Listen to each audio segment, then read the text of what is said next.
Yaxın Şərqdə gərginlik yenidən artmaqdadır. İsrail və İran arasında mümkün müharibə ssenariləri regionda yeni və daha böyük qarşıdurmalara səbəb ola bilər.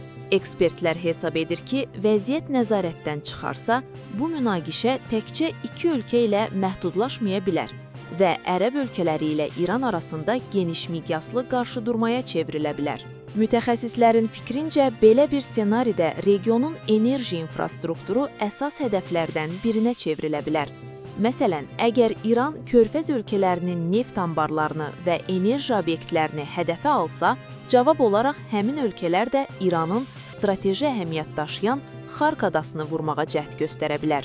Xark adası İran üçün son dərəcə vacib əhəmiyyətə malikdir. Çünki ölkənin neft ixracının böyük hissəsi məhz bu adada yerləşən terminallar vasitəsilə həyata keçirilir. Buna görə də bu adanın zərər görməsi İran iqtisadiyyatına ciddi zərbə vura bilər.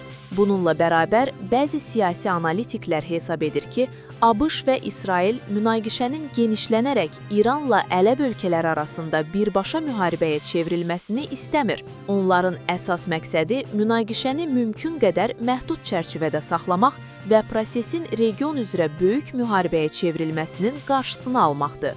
Ekspertlər qeyd edir ki, əgər ABŞ və İsrail regionda geniş miqyaslı müharibə istəsəydilər, artıq bu istiqamətdə daha açıq və sərt addımlar atılmış olardı. Həmçinin bir sıra region ölkələrinin də İrana qarşı hərbi əməliyyatlara qoşulması üçün açıq çağırışlar edilə bilərdi. Analitiklərin fikrincə, ABŞ və İsrailin əsas strateji hədəflərindən biri İranda siyasi sistemin dəyişməsi ehtimalı ilə bağlıdır.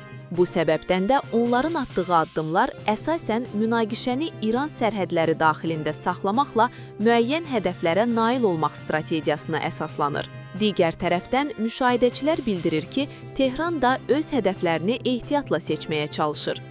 Tehran mümkün qədər regiondakı digər ölkələri münaqişəyə cəlb etməmək üçün addımlarını hesablayaraq atır. Məlumatlara görə İran Körfəz ölkələrinə onların həssas enerji və neft obyektlərinə zərbə endirməyəcəyi barədə qeyri-rəsmi mesajlar göndərə bilər. Bu isə həmin ölkələrin də İrana qarşı birbaşa hərbi addımlar atmamasına səbəb olur.